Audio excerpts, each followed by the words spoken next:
बिस्मिल्लाहिर्रहमानिर्रहीम अस्सलाम वालेकुम।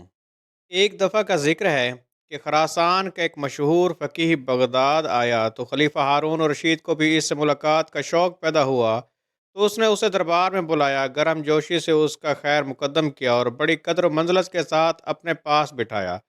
फ़कीह इस इज़्ज़त अफ़ज़ाई पर फूले नहीं समा रहा था और हारून पर अपने इल्म की धाक बिठाने की कोशिश कर रहा था कि अचानक बहलोल दाना भी कहीं से फिरते फिरते दरबार में आ निकला।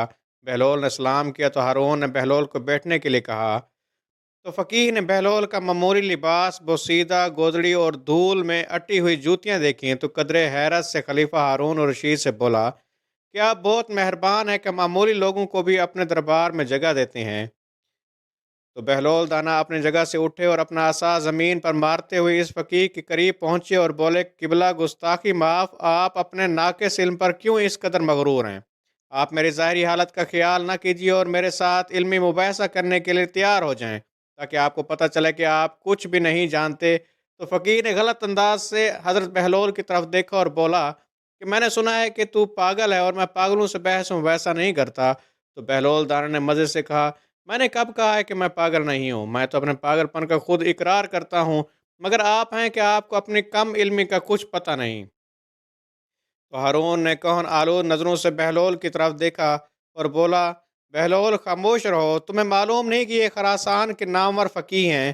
तो बहलोल ने इत्मीनान से कहा, इसलिए तो मैं चाहता हूँ कि ये मुझसे इल्मी मुबाहसा कर लें। हारून को भी इल्मी मुबाहसों और मुनाजरों का बहुत शौक़ था, तो वो इस फ़कीह से बोला, क्या मुज़ायका है, तुम्हें बहलोल की दावत कबूल कर लेनी चाहिए। तो फ़कीह बोला, तो फिर मेरी एक शर्त है। तो हारून ने इजाज़त दी और बोला, तुम जैसी चाहो शर्त तय कर लो। तो फ़कीह बोला कि मेरी शर्त यह है कि मैं बहलोल से एक मुअम्मा पूछूंगा, अगर इसने दुरुस्त जवाब दे दिया तो इसे 1000 अशरफियाँ दूंगा, और अगर ये नाकाम रहा तो मुझे 1000 अशरफियाँ देने का पाबंद होगा। तो बहलोल दाना मुस्कुराए और बोले कि हम फ़कीरों के पास माल दुनिया कहाँ। हाँ, मैं खुद को आपके सुपुर्द कर सकता हूँ कि आप मुझे ग़ुलाम की तरह मुझसे काम लें और अपनी 1000 अशरफी पूरी कर लें। और अगर मैं 1000 अशरफी जीत गया तो वो तो नादारों और मोहताजों का हिस्सा है। जैसा कि अमीरुल मोमिनीन हज़रत अलीउल मुर्तज़ा फरमाते हैं कि जहाँ भी दौलत ज़रूरत से ज़्यादा हो, वहाँ यकीनन किसी हकदार का हक ज़ाया हो रहा है। तो फ़कीर ने कहा कि मुझे मंजूर है, और क्या तुम तैयार हो कि मेरा मामला हल करो? तो बहलोल ने जवाब दिया, बेशक मैं तैयार हूँ, आप अर्ज़ करें। तो फ़कीह ने हारून से पूछा, आलीजा आपकी भी इजाज़त है? तो हारून ने शाही अंदाज से कहा कि इजाज़त है। तो फ़कीह ने अपना मामला पेश किया कि एक घर में एक औरत अपने शरई शौहर के साथ बैठी है। इसी घर में एक शख्स नमाज पढ़ रहा है और दूसरा रोज़े से है।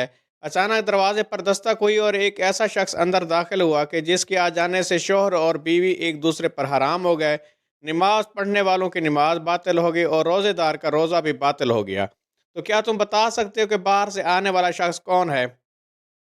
तो दरबार में सन्नाटा छा गया और लोग एक दूसरे का मुंह तकने लगे। तो बहलोल दाना ने जल्दी से कहा कि घर में दाखिल होने वाला शख्स इस औरत का पहला शौहर है, जो सफ़र पर गया हुआ था, जिसके बारे में ये खबर मिली थी कि दौरान सफ़र इंतकाल कर गया है। इस औरत ने हाकिम शरह की इजाज़त से इसी मर्द से अक़्द कर लिया था, जो इसके बराबर में बैठा हुआ था। उन्होंने दो मर्दों को उजरत दी थी कि वह मरहूम शौहर की कज़ा नमाजें अदा करें और रोज़े रखें। इसी असना में पहला शौहर सफ़र से वापस आ गया, क्योंकि इसकी मौत की खबर गलत थी। चुनाचे इसके आते ही दूसरा शौहर इस औरत पर हराम हो गया। इन दो मर्दों की नमाज और रोज़े बातिल हो गए, जो शौहर को मुर्दा समझकर इसके लिए पढ़ी जा रही थी और रखे जा रहे थे। तो हारून तारीफ़ करते हुए कहने लगा, मरहबा मरहबा, बहुत खूब बहलोल। बाज़ औक़ात तो तुम्हारी दीवानगी की फ़रज़ानों को भी मात दे देती है। बाकी वज़ीर और अमीर भी दाद तहसीन देने लगे। शोर कुछ कम हुआ तो बहलोल दाना कहने लगा, क्या आली जा की इजाज़त है कि मैं भी हज़रत फ़कीह से एक सवाल करूं? तो हारून ने कहा कि इजाज़त है। तो बहलोल दाना ने फ़कीह से पूछा, क्या आप तैयार हैं? तो फ़कीर ने नाक चढ़ा कर कहा, ज़रूर पूछो। तो दाना बहलोल बोले कि फ़र्ज़ करें कि हमारे पास एक मटका शीरा और एक मटका सिरका है। हम इससे स्कंजबीन तैयार करने के लिए एक प्याला सिरका और एक प्याला शीरा मटकों में से निकालते हैं और दोनों को किसी बर्तन में मिला देते हैं। इस वक्त पता चलता है कि इसमें तो एक चूहा मरा पड़ा है। तो क्या आप बता सकते हैं कि वो मरा हुआ चूहा सिरके के मटके में था या शीरे के मटके में? हारून महजूज हुआ और अहले दरबार में मुस्कुराए। सब की निगाहें फ़कीह पर लगी हुई थीं। वो इस मामले को किस तरह हल करता है। वो गहरी सोच में गर्क हो गया और बहुत देर तक एक लफ्ज़ भी ना बोल सका। तो खलीफा हारून रशीद इतना इंतज़ार ना कर सका और बोला कि बहलोल ने तुम्हारा मुअम्मा हल करने के लिए एक लम्हा भी नहीं लगाया था। तुम्हें भी इसके सवाल का जवाब इसी तरह देना चाहिए। तो फ़कीर नादिम सा हो गया। इसकी निगाहें झुक गईं। उसे अपनी कम इल्मी का एतराफ़ करना ही पड़ा और बोला कि आलीजा, मैं ये मुअम्मा हल नहीं कर सकता। तो हारून ने बहलोल की तरफ देखा और बोला, बहलोल, बेहतर यही है कि तुम खुद इस मामले को हल कर दो। तो बहलोल दाना मुस्कुराए और बोले, क्या हज़रत फ़कीह आप भी अपनी नासमझी के कायल हुए हैं या नहीं? तो फ़कीह बोला कि बहलोल, तुमने मुझे एहसास दिला दिया है कि इल्म की कोई हद नहीं। किसी की ज़ाहिरी हालत को देख कर इसे कम तर ख्याल नहीं करना चाहिए। तो बहलोल दाना बोले, तो सुनिए जनाब, हमें चाहिए कि उस चूहे को सकंजबीन से निकाल कर अच्छी तरह धो लें, फिर इसका पेट चाक करें।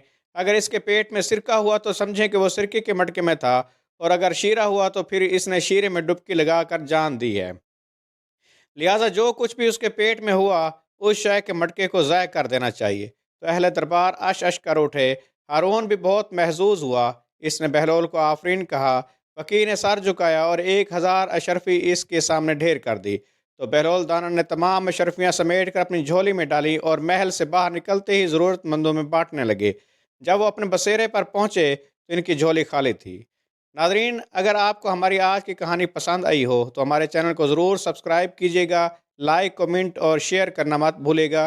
अल्लाह पाक हम सब का हामी और नासिर रहे। आमीन।